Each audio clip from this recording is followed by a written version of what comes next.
Ekini mapiny Kenya pod ni kod ting' mapek e chulo madirom trilion 10.3 ma piny owacho osebedo kao le pacho kaendi kod pinje maoko.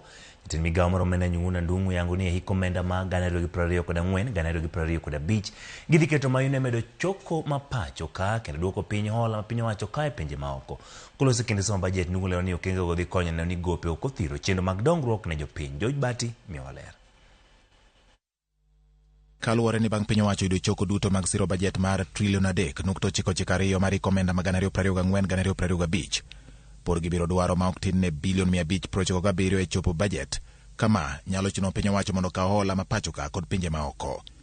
Jatend migawo mar omenda Njuguna Ndung'u e kinde somo bajet mar omenda mag 2024-2025 oyango ni sirikal dhi keto maino e choko mag osuru ma pacho ka e siro bajet kendo duoko piny hola ma piny owacho kawo kowuok e pinje maoko. Our fiscal policy is geared towards supporting bottom-up economic transformation agenda through continued implementation of a fiscal consolidation plan designed towards slowing down the growth of public debt without compromising economic growth. The fiscal consolidation efforts will continue to target domestic revenue mobilization and rationalization of spending through improved public financial management while reallocating resources in priority areas.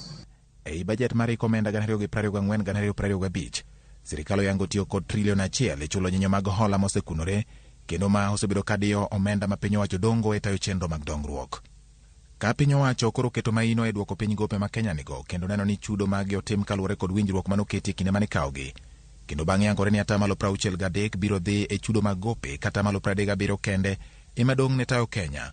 Kokalo kuom bajet mar omenda mag 2024-2025, oyangore ni mondo Kenya ochul hola go kuom siling 100 ma Kenya biro yudo, siling 63 biro dhi e chudo mag gope, ka siling 37 ema dong' e tayo chenro mag sirikal koting'o chulo osara kod tayo dongruok ne jopiny.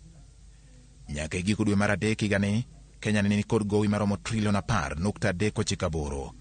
Ma en omenda manyalo muonyo omenda duto ma oketie bajet mar piny Kenya kuom hik omenda adek ma oluwore maonge gimoro amora ma piny owacho timo.